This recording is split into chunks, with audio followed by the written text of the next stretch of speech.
learn how to do flutter analysis of a wing. Huh?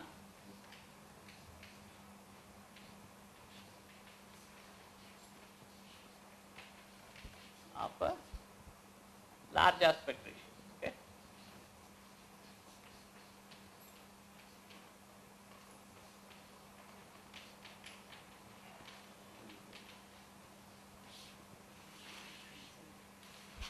But this is also called, you do by assumed mode method. Okay.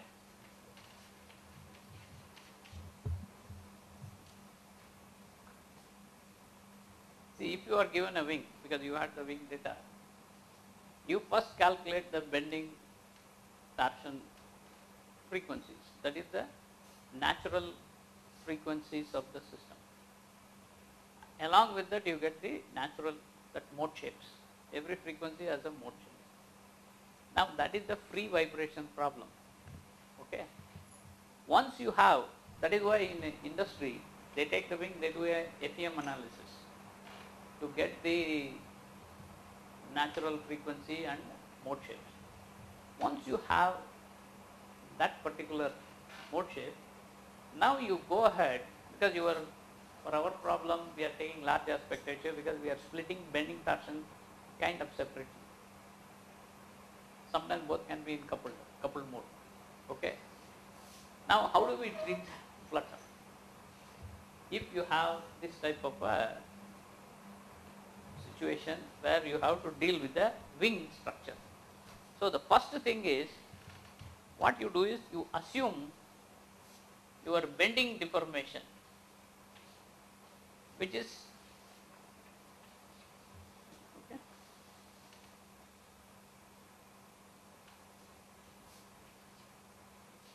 First, I running from 1 to R. I will explain what this is.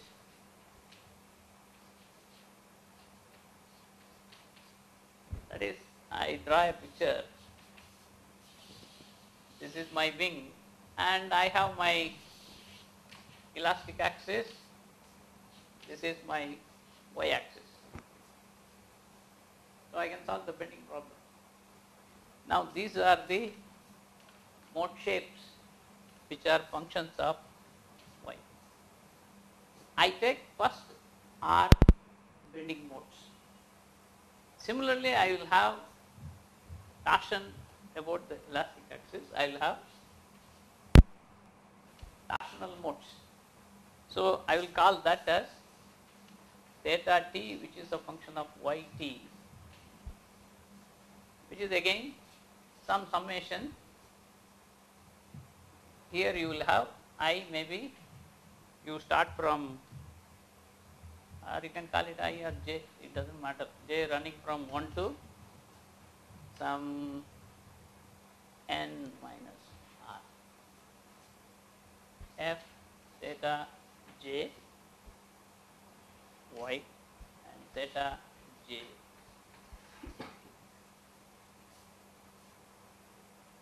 That is, total number of modes I am considering is n, because here r, here n minus r, but some of them bending modes, some of them torsion modes.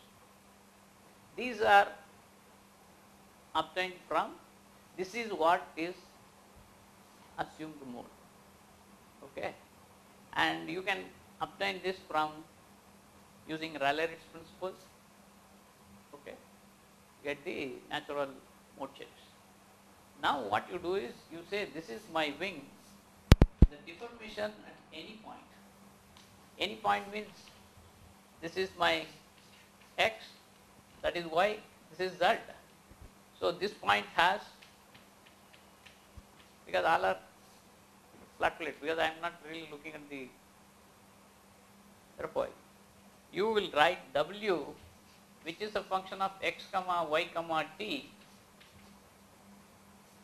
W is the displacement, vertical displacement at this point. You have, because you will have all this contribution, everything is participating simultaneously. So you will have summation I running from 1 to R F W I Y W I T, and then you draw the cross section. Your cross section will look, sorry, it may be, okay, your elastic axis is here, okay, and you are referring your x from the elastic axis, and then this is your WB, and this angle is your theta t. This is your u, oncoming flow. Okay. Now when I take this, I will have minus, I will put that total j running from 1 to n minus r, x into f theta I y theta, sorry, theta j, theta j, theta j. Okay. Now you see, using this expression, I said, hey, my wing is going to deform in this fashion. My generalized coordinates are wi and theta j. Okay. Now what I have to do? I have to go and calculate the strain energy and the kinetic energy and then the external load, and I can apply directly the Lagrange's equation. So if I write my kinetic energy expression, T is half, you will have integral 0 to L, then integral over chord. Okay. This you will have W dot x comma y comma t whole square rho. This is the chord. So I can have, okay, so I multiply by thickness, I am basically throwing it out. So you will have d y d x. Okay. So this is the density, or basically mass per unit area. You can say this is mass per unit area, this is the area, this is the, and now you substitute that whole thing. Okay. And when you substitute, you will have, this is nothing but WB dot, because this is what? This is WB y comma t minus x theta t. Okay, that is what this expression is, W. Now I take this, put a dot, substitute there. I will have half 0 to L chord. You will have W dot of minus x theta dot t whole square, then rho x y dx dy. You can take it. See, the chord integration is along the x. Okay. So I can split it, integral along the chord separately. Okay. When I do that, integral rho dx, that becomes the mass per unit length. And then x into rho dx, that is the mass offset. And x square rho dx, mass moment of inertia per unit length. So I will write my maybe I erase this part. The kinetic energy expression will be half 0 to L m W dot B square minus 2 W dot B theta theta dot t into s. This is the static m into offset distance. Okay, s y about the y axis. That is y axis is your elastic axis. Then plus I y theta dot t square. So you know this is the mass per unit length. This is the static moment. This is the mass moment of inertia, all per unit length. Now I can go ahead, substitute this full expression in this, okay, and you will have what, because I am squaring everything, so you will have product of every term, okay, because every term will have product. So this will be my full kinetic energy expression. Now when I go and write my bending strain energy, later I will do for single mode because it is easy to write. Then strain energy will be, you will have U, you will have strain energy due to bending, that is half EI L square WB over delta y square whole square dy plus half 0 to L, this is 0 to L, this is Gj G delta theta t by delta y whole square. Okay. This is my strain energy expression. Okay. Now I have to get the external virtual work. Basically virtual work will be due to the lift force which is acting at the quarter chord between the subsonic into the displacement at that point, and a moment because it will also twist. So you have the virtual work due to lift and moment, and since you have taken elastic axis as the reference, you will directly take the your Q virtual work, not virtual work, I am saying this is the generalized force, because you know that delta W external, you will write it as summation Qi delta Qi, I running from 1 to n. Okay. Now these are the generalized force corresponding to the generalized coordinate. Okay. I have several generalized coordinates, Wi 1 to r, theta j 1 to n minus r. Okay. You have to do the work done by that. That is the generalized force. Generalized force, finally you will know that it is nothing but the lift force into the mode shape. That is the assumed mode. So you will get QW for the corresponding to the ith value, that will be 0 to L, lift force y comma t F W I y dy. Okay. This is my generalized force corresponding to ith. And similarly you will have Q theta I corresponds to, you will have moment,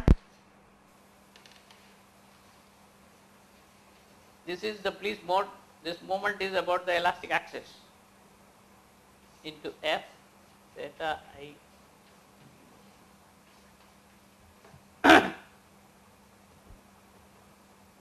this is the moment about the elastic axis. Now I have all the expressions.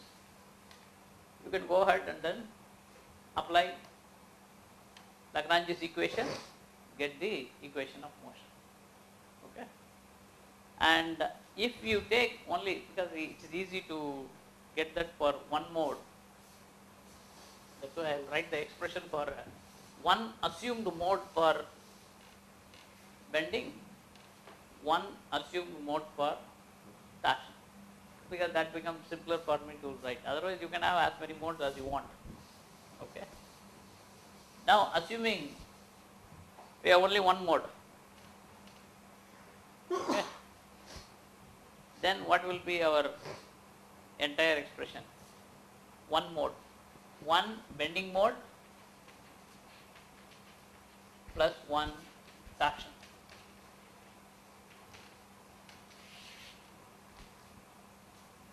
Your kinetic energy will be half. Instead of bending, I am taking W, because you will get W1. Only one mode is there. Okay. So you will have WB. When I substitute, this is nothing but F W W1. So I can put just W1 dot square 0 to L M F W1 minus W1 dot theta 1 dot 0 to L S Y F W1 F theta 1 dy plus half theta 1 dot square integral 0 to L I y F theta 1 square. That's all. This is my, because single mode. Okay. And then my strain energy half W1 square 0 to L EI. Now strain energy is delta W by delta Y. I am putting, this is only a function of Y, this is not a function of Y, that's why I have taken it outside. This will be d square F W1 by d Y square whole square dy plus half theta 1 square integral 0 to L Gj d F theta 1 over dy.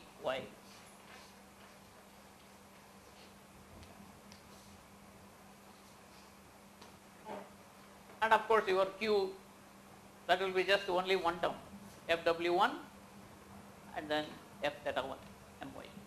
But you know the expression for lift and moment from Theodosian's theory given at every section. So you have to write that expression of lift in that place and the expression of moment you have to put it, which will have CFK. Okay, please understand. And that is the complex thing. So you need to substitute that lift and moment expression here. Okay. Now there are some slight changes that are made. In the sense, I can write my from free vibration problem. Okay. You know that my maximum kinetic energy is maximum potential energy. Okay. That is why this particular thing you can write it, because W is the time dependent generalized coordinate, and these are strain, this is strain energy, this is strain energy, this is kinetic energy. Okay. I can write it is like, you know that I just write that equation, then mx double dot plus kx some f of t. But you know that k is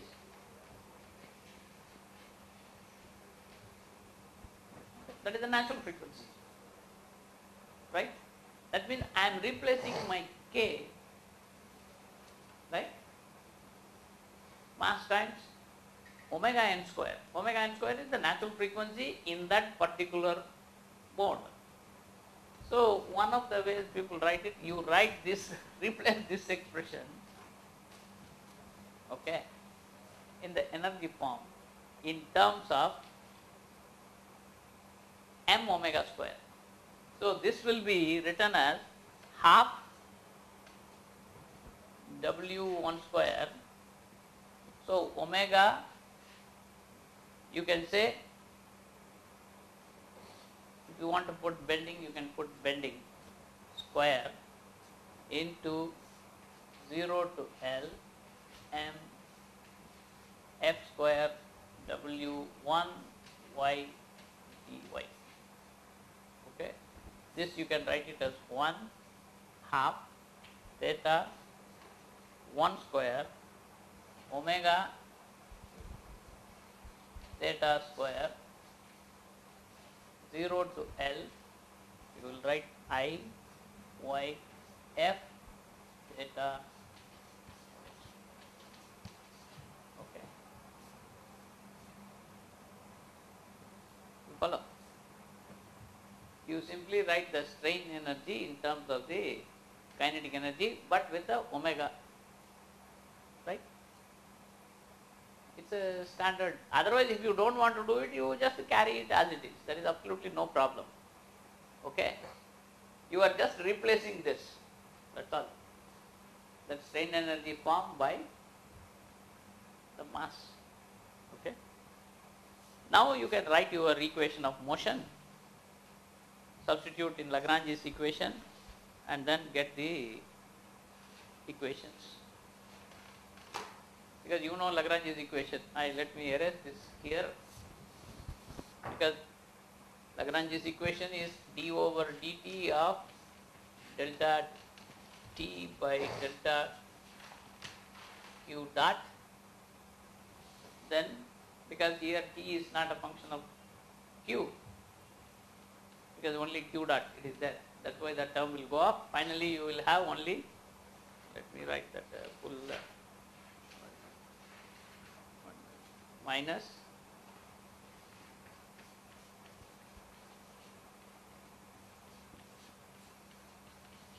to put a I, this will be q. Okay, this is my Lagrange's equation. Okay, now apply this. You will have one equation for W and another one for theta. So you have two equations. Those two equations will be, I'll write that. Okay.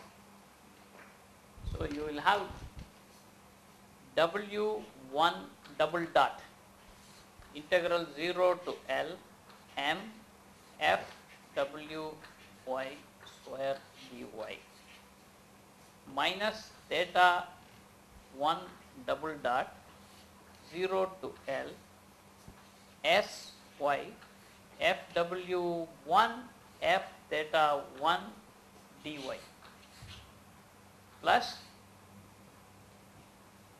omega bending square W1 integral 0 to L m f W square y dy equals your external force, or I would say the generalized force corresponding to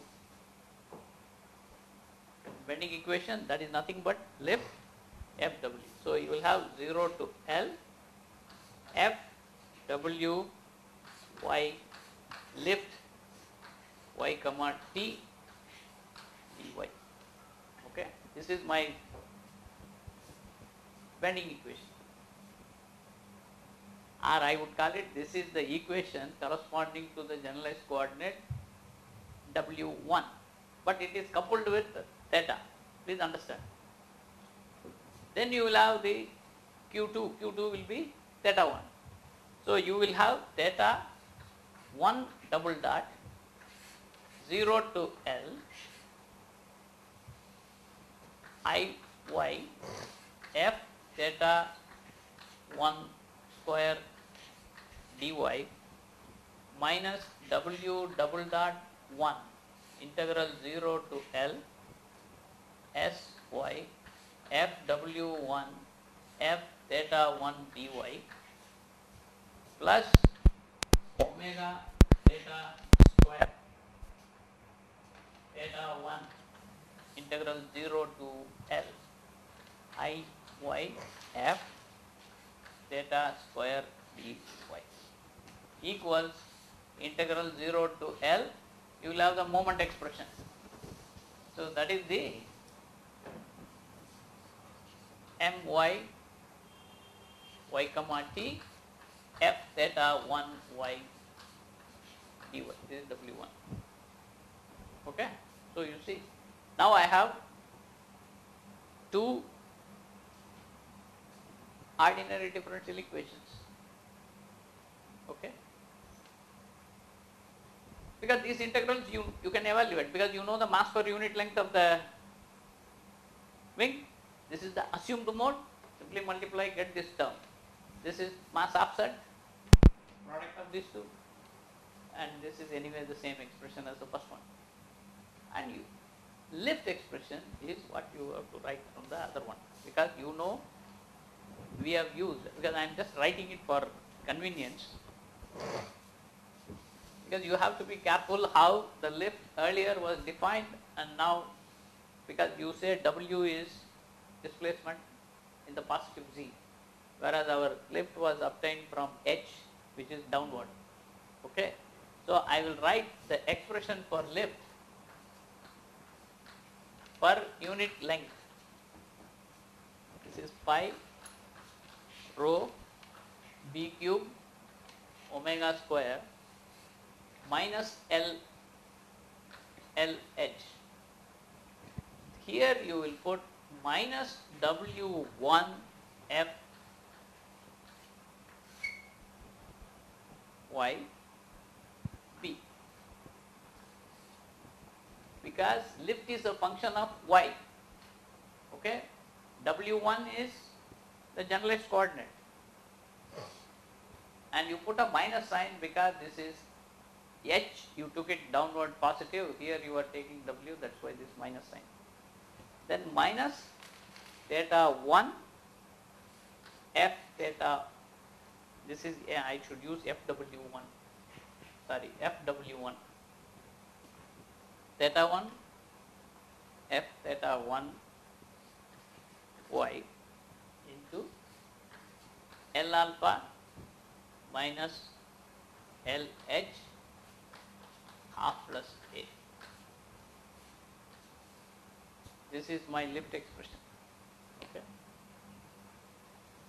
Now when you go to moment,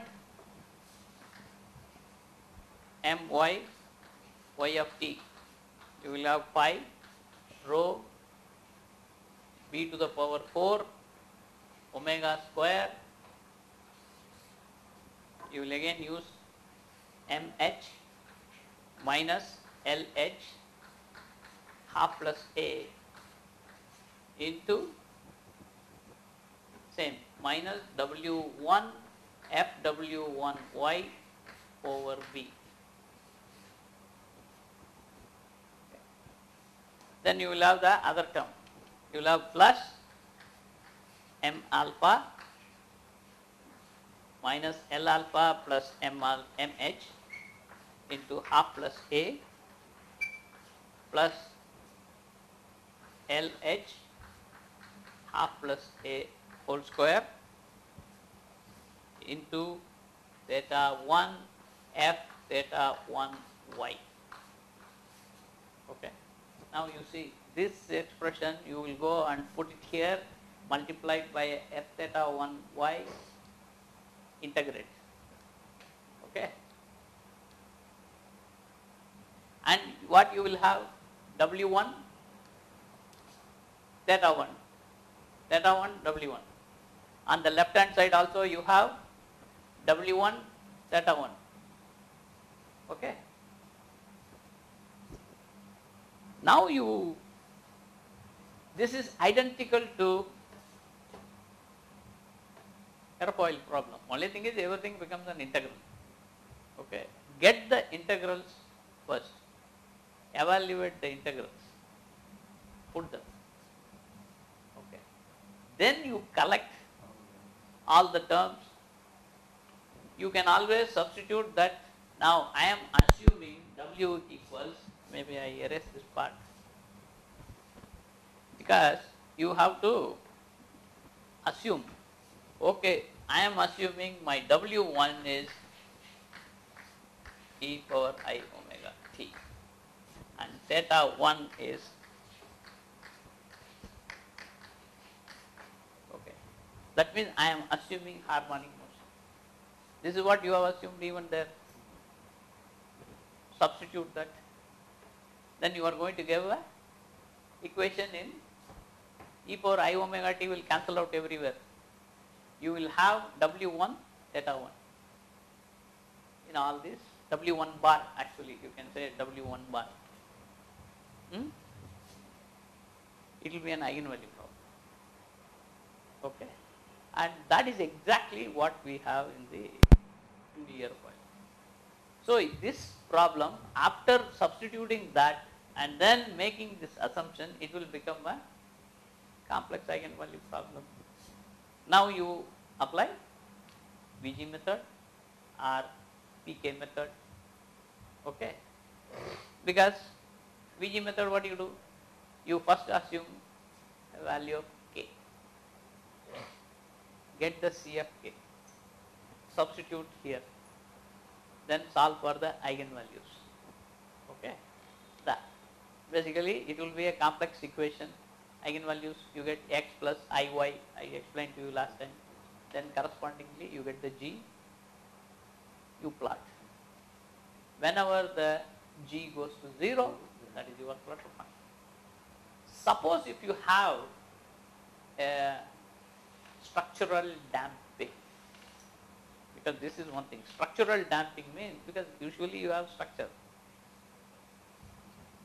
the material inside rubs when it vibrates, that introduces a little bit of damping in the structure, okay, that is what is called structural damping. But I hope you all know the difference between viscous damping and structural damping. Both are damping, okay. There are certain subtle differences. I will briefly describe that, because that part you have to know. What is the structural damping? What is the viscous damping? Viscous damping is what? F is some C x dot, you will write. Energy dissipated per cycle, okay, dissipated per cycle of the viscous damper is actually pi c omega x square, because energy dissipated is f dx, okay, that is integral f dx over one cycle. This is your W over one cycle. F is Cx dot. Now you assume x is equal to x sine omega t or s cos omega t. You substitute, you integrate over one period. This is what you will get. That means the energy dissipated is a function of amplitude square and it's a function of frequency. Pi is, it comes out of the integration, constant. C is the damping constant. In the case of structural damping, this is called structural damping or hysteretic damping, that is another name, okay. The energy dissipated, it is an experimental observation, energy dissipated per cycle is, they are write it as pi k beta x square. What the structural damping, they found the energy dissipated is a function of amplitude square, but it is independent of the frequency of oscillation, okay. Now how, if you have a damping which has this characteristic, that the energy dissipated per cycle is independent of omega, then what is the type of damping? That is called the complex damping. What they say is, complex stiffness, sorry, not complex term, complex stiffness term. How that comes about is, I will just mention that part. Okay. See, your standard equation is mx double dot plus cx dot plus kx equals f of t. Now, if I have a different damping, different type of damping, what I normally do is I write C equivalent. Okay. When I write C equivalent, here I equate both of them. I find out what is the equivalent viscous damper corresponding to structural damping. So I will get what CEQ will be, what, K omega. So I substitute here, that will become mx double dot plus K beta over omega f of t, right? But x is, I assume it is a harmonic motion only, all these things are for harmonic motion. So if I assume x is equal to x bar ei omega t, x dot will be I omega x. So what will happen? Omega omega will cancel out. I will get k into 1 plus I beta x. Okay. Because I am substituting that. So this term is now complex stiffness. Okay. So what it means is the energy, or in this particular case what they will say, the damping force, okay, is proportional to displacement. It is not, see Cx dot, when you write Cx dot damping force, viscous damper, damping force is proportional to velocity. Whereas if you talk structural damping, they will say it is the damping force is proportional to displacement, but it is 90-degree phase, okay, to displacement. That is why that phase comes here I.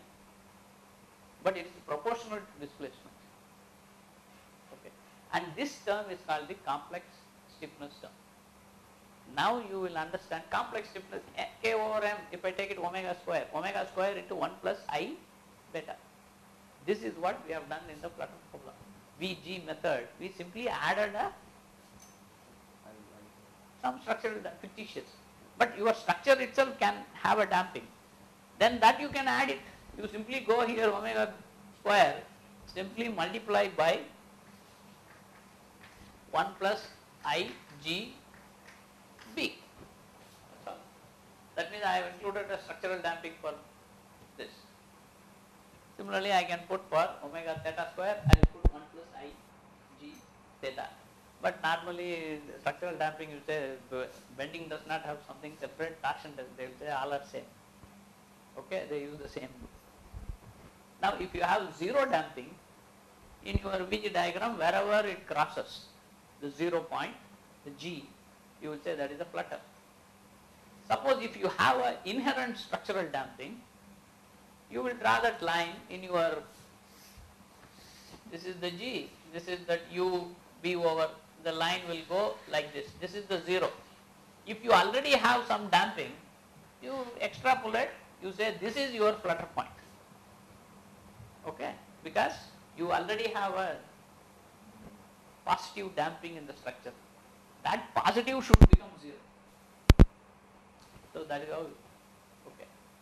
So this becomes, if you don't have any other, this is your G bed, GB equals maybe G theta. This is a, usually these are very small value of damping, 0.03. See, if it is 2-3%, it's very large. G theta is actually 2-3% is very large damping. Okay, sometimes you will get 0.5%. 0.5% means 0.005, the value of that G. Okay, If you get 3-4%, you will get a very high damping. You follow? That's the large value of damping. It's difficult to provide that much. That's why people say composite material, we can have some constraint layer in between so that when it vibrates, I have some kind of flexible which will dissipate. Now multifunctional materials, these are all current research people are doing, so that I can have a good damping also built into my structure. Because normal metallic structure, the structural damping will be of the order of 0.2% to 0.3%, at the most 0.5. Okay? Is it clear? Now, have you understood this part? You can also apply, I told you, that lift itself can be written as in the finite state model. Okay, then you have a time domain aerodynamic model. That also you can use here. Okay. Then you will have, in addition to this W1 theta 1, last class I told you, you get the X. They will be additional state variable, and you will have corresponding equation for that. Okay, and then you add those equations also and then solve. You understand? This is how the Flutter problem is solved for a wing. Okay. Now we take the next topic, which I will give you a very brief introduction. That's all. I will not go into the details of the problem. I'll just briefly describe what is the problem, what are the key aspects, and then I'll give the reference for that. So which you can look at it, you can learn, because it is not complicated. The next topic is the panel flutter. Okay.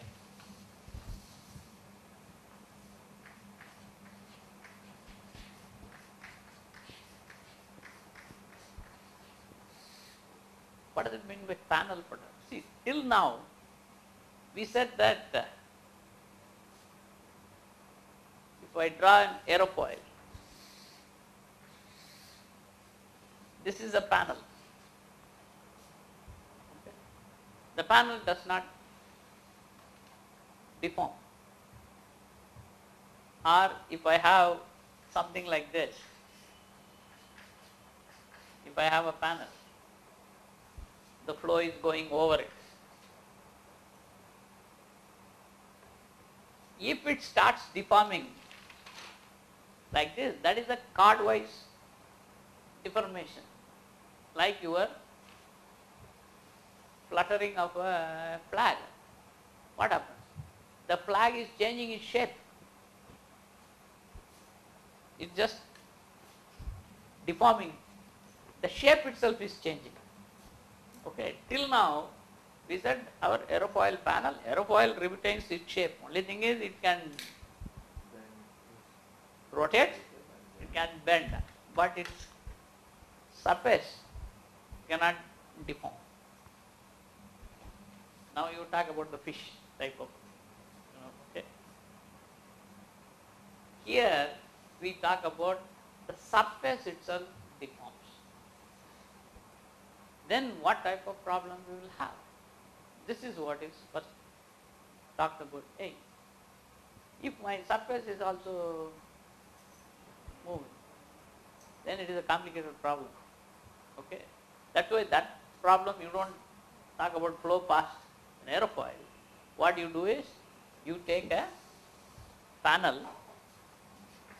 This is the panel, and the panel is fixed on a, because between two supports. Now the panel can deform. If it is a very thin thing, you can have deformation, because you know that when wind blows, if you have, even if you have some of the shamiana or anything, what it does? It does lateral vibration. Okay. Now those things at subsonic speed, For it to happen, it should be very thin, but for the aerospace application, there is nothing like that thin material. We don't use that. Therefore, it does not happen in subsonic cases. Actually, the phenomena was observed in the aerospace line. I am not talking about the flag fluttering or a shamiana you put it, then wind blows and then the whole thing can go up and down. You can even have a static divergence type of a problem. Okay. Now, the first time the panel flutter was observed in, it was the German V2 rockets. Okay.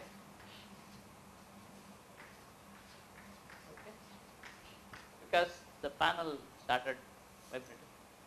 But it is flow past only one side. Please understand. It is an external flow. Internally, it is a whatever pressure initially you can take it as an atmospheric pressure. It's not like an aerofoil. In the sense the flow is on both sides. So here, normally you say what is the, you have to get the pressure difference. Inside pressure you already know. You say that is P infinity. But what is the surface pressure? And this was observed in normal for aeronautical things. For the thickness of the panel, it happens at supersonic speeds. Okay, that is why they say it's a supersonic panel flutter. So 60s people were solving this problem of panel flutter substantially, but then supersonic speed. So they started using unsteady aerodynamic theory associated for supersonic, and we found out, you remember we derived piston theory. Okay, you can use piston theory to get the aerodynamic force on the surface and then solve, but the problem is a panel problem.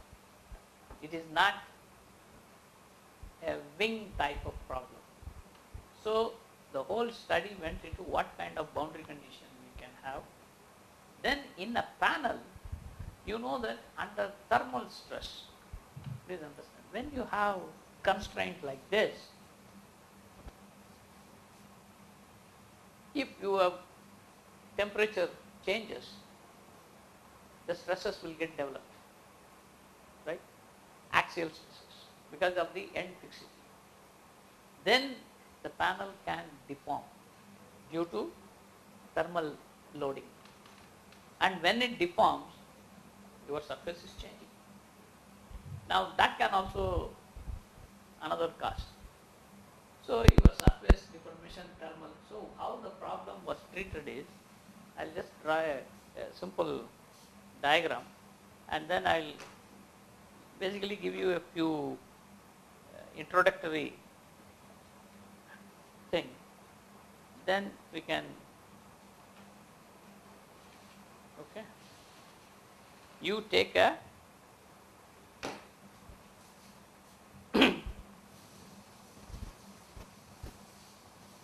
now please understand, you have to know panel equations. Okay, your structure is not a wing, it is a panel. Or you talk about plate problems. Okay, so the problem was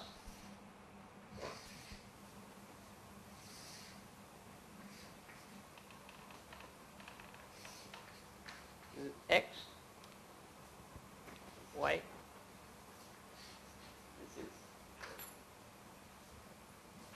you put a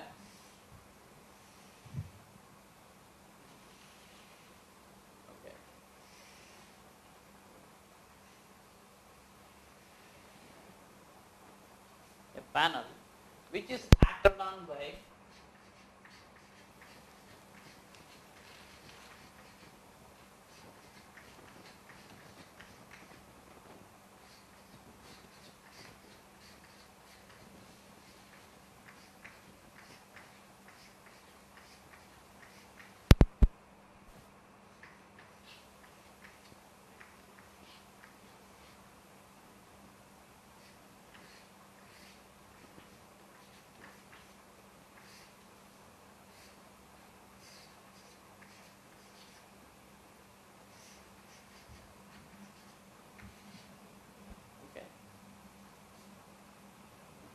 and the panel deforms in W direction. You will have pressure, okay, everywhere. These Nx, Ny are the compressive stress. You can say due to the surface, a boundary condition. Okay. Now this is the problem. You can now start deriving the equation for a. You can have curved panel. Okay. You can have flat panel, and then the pressure. This is the flow which is coming over it, not under it. Okay, because this is completely covered, and the dimensions A, B. So the problem that was considered is basically a plate problem. So initially you take my plate is flat. Under the action of Nx and Y, what will be my deformation? Because this is like you have to talk about the, for small deformation, the governing equations. I'll write the governing equation for this. D del to the power 4 W. W is a function of x, y and time. Please note, W is a function of x, comma, y, comma. Okay. This is the plate equation actually. Nx del square W by delta x square. Ny del square W by delta y square plus this is the mass density. H is the thickness of the plate. Okay. Del square W by delta T square. And if you want to add some structural damping, they will put a GFS also. They will put a GFS delta W by delta T. This is some damping term. Okay. This is, there is a pressure delta P, and what is del square, sorry, this is del power 4 is nothing but del square by delta x square plus del square by delta y square whole square.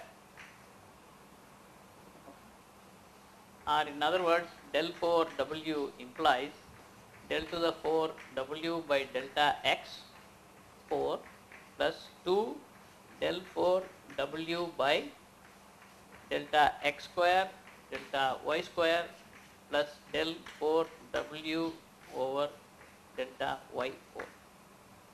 And then D. D is called the flexural rigidity, E h cube over 12 into 1 minus nu square. Nu is the Poisson ratio. This is flexural rigidity. Okay. And then rho m is mass density. Okay.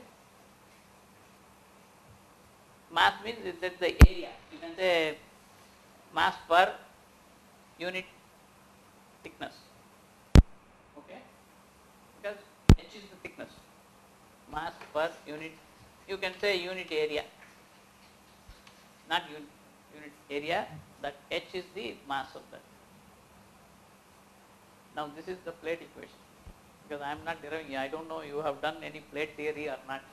Since you have not done plate theory, unless you do that plate theory, you will not know. Now this is what the starting point is. But delta P, that is the pressure differential between inside, outside, due to supersonic flow. So this is where they used piston theory. But again, there were a lot of approximations, okay, that was used.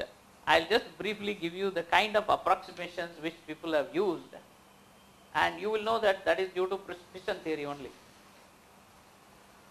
Because piston theory, what we had, you remember piston theory? That is the high frequency approximation, okay. Piston theory says P some 0 plus, this is due to piston theory. okay, which we derived earlier, high frequency of the supersonic, okay. We had rho A infinity W bar A at x, okay, right. W bar A is,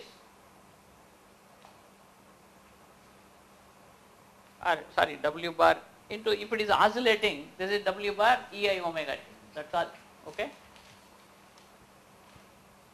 But W bar Ei omega t, you know from the, because WA is what? W bar A Ei omega t, which is delta Z aerofoil, delta T plus U infinity delta X, right? You got this expression. This is, see, W is the velocity and this is the surface. ZA is the displacement at that point. Now in ZA you substitute W of the plate deflection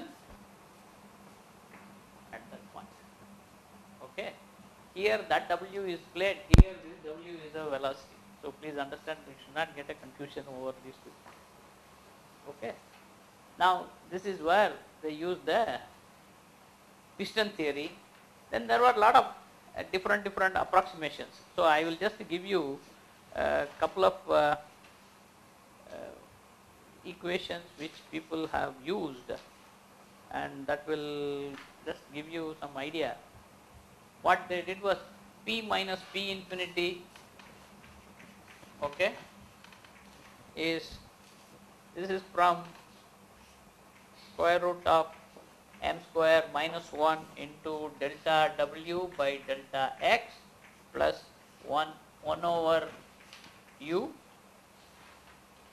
delta W by delta T, okay, because you know Q is half rho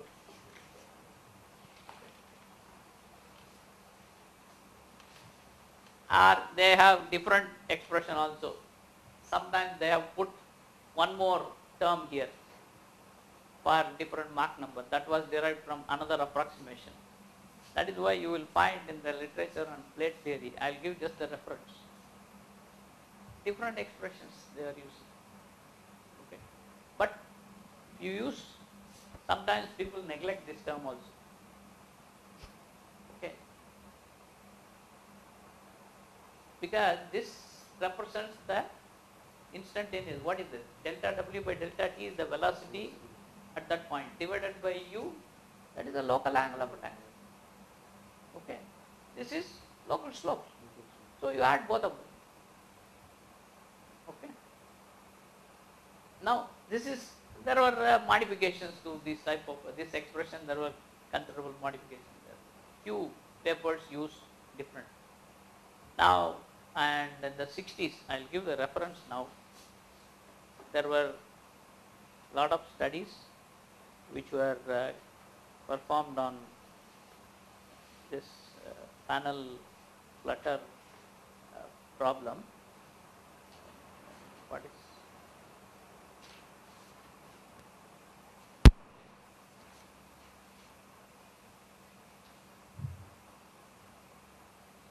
just yeah, here. I will give two key references, okay. Then from there you can track down. Even now some publications in fluids and structures, they write about panel flutter for composite materials. So this is by Dowell and this is theoretical and experimental panel Flutter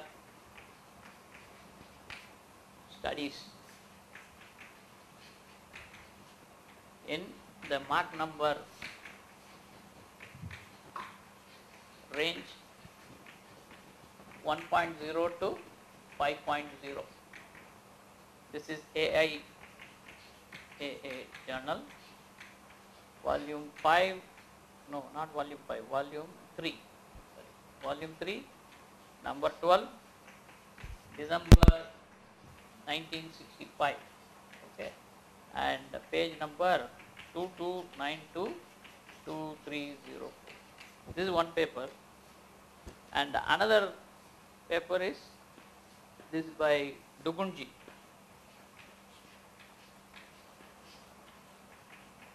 Because there were few people, and then similarly they all did theoretical considerations of panel flutter at high supersonic Mach number. Okay. This is also AIAA journal, volume 4. This is July 1966. This page 1257, 1266. Okay. See, these two references pretty much they tell you, because there is nothing difficult about the problem, because you are not exposed to panel equations. Okay, how they are obtained, you start thinking. This is the panel equation under compressive load, or you can say on this side, and then there is a pressure. That pressure expression is given here. Of course, they have different. Please note here there is another also. They will have some factor multiply, some m square minus. I think I'll just give that, because this is from an approximation.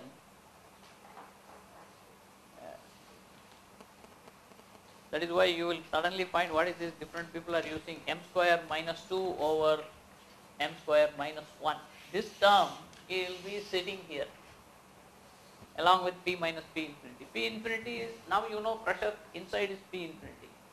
The top is, so this is the delta P at any point. Simply substitute. This is in terms of W. You know W, W, W. Now what this equation, they have solved for different A by B, and then found out the condition under which it will have flutter. Okay. It is all non-dimensionalized and things like that. Because I know the procedure. Since you have not done plate problems, there's no point in going into in depth. Okay, but this is just to give you an idea that. But one of the simplest thing is to avoid panel flutter. Thickness. If the thickness is a little bit more than panel flutter, but then earlier it was all metallic structure. Then they said, can we eliminate panel flutter with the composite? So now with the composite structure you can have that. Then a lot of publications came in that. See, one is the mathematical approach to get the flutter speed. Okay. Another one is, depending on the choice of material, can I postpone my, basically the flutter speed. If I postpone, then it will be fine. Okay. So these are studies. Once the composite structure came, then Weiser, there is another paper by Weiser also. Because I thought these are old classical 65, 66 paper, but Y.C. Fung also has done on panel flutter. So in the 60s there are a lot of studies. Okay. Now also you will find, if you do the Google search, you will find panel flutter. Recently 2002, 4 some publications are coming with respect to panel problems. Okay. And I think with this, just a brief note on panel flutter. There are other types of flutter problems also. Okay, I'll just, one is non-linear flutter, which they call it non-linear flutter, but that implies it is actually a non-linear problem. All this we have done linear theory.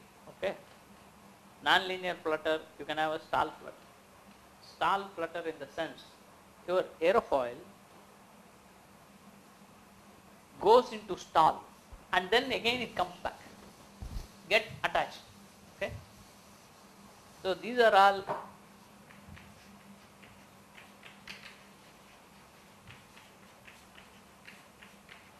okay. Then there is one is stall.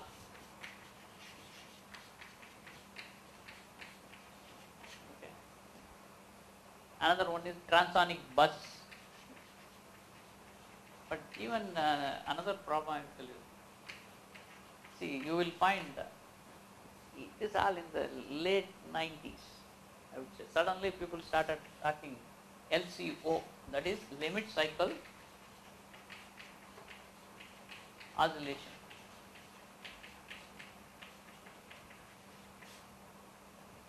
See, what this is, limit cycle oscillation is, it happened in some of the, I think, fighter aircraft something. It started vibrating, but it did not flutter in the sense flutter is it has to completely get into a unstable, but it did not become unstable means it will break. The amplitude will keep on increasing only.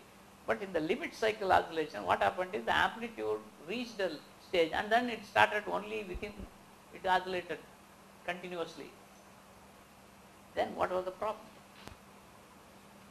So now people started getting into nonlinear effects because the moment some large amplitude comes, the nonlinear effects of the problem comes. Even in your own, this type of what?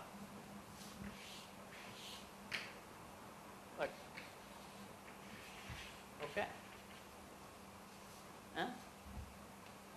Can I have a limit cycle oscillation? Okay. In the sense it will not go out of bounds, but it will continue to oscillate. That means you can have nonlinearity from two sources. One from the aerodynamics, another one from structure itself. Structural nonlinearity means I can put this spring KH, K alpha, not linear spring, they are nonlinear springs. Okay. Then I can assume some nonlinear, analyze the flutter problem, then show that beyond that speed, well, it doesn't blow up, but it continues to oscillate. And another one is aerodynamic nonlinearity, you can have stall, because if the amplitude goes a little more, then what will happen is you start having some kind of a bounded motion. Bounded, but continuously. This will lead to a lot of fatigue life, because fatigue damage will completely, will be very severe, because you are continuously vibrating. Okay. Now we have done one, that is one of the PhD students did, but there are a lot of studies on this. Now that LCO. Okay. Then stall flutter, of course, helicopter blade, we know that it goes into stall and comes out of the stall and things like that. Okay, we use this basically the stall model for this, and then we said that there can be a chaotic motion also. Okay, in the sense chaotic motion means there will be all sorts of frequencies coming into the picture, but it is a deterministic problem. Please understand, it is not a random problem. Everything is deterministic, but it is nonlinear problem. So nonlinear problems have their own what do you call phenomena, like suddenly you start seeing bifurcation, in the sense you will expect one type of motion, suddenly it can go this way or this way. Okay, then you can have more frequencies coming into the picture, and you can have chaotic motion. Okay, so these are all in the nonlinear domain, but there it is essentially the research group, whatever they are working on, they get into that, they solve that problem. Okay, but transonic is a nonlinear problem. That is different. Here stall, you have to have a stall model. Okay, because it is a flow is attached, detached. All our theory is attached flows, potential flow, small disturbance, everything. Okay. So you find the field is also growing in different areas. Now another one is micro stuff, whatever he is doing. And there the Reynolds number or whatever is stuff, a different zone altogether. Okay. And they have the the fluid viscosity is more important, and they have their own theories developed, but still they use only Ederson theory and other things. Ederson theory is what? It's a potential flow. Okay, there is no viscosity or anything, but they will make statement, but finally use Ederson theory for even apparent mass reduction, all yes, that process study. yes, that is all. They will use that and then solve the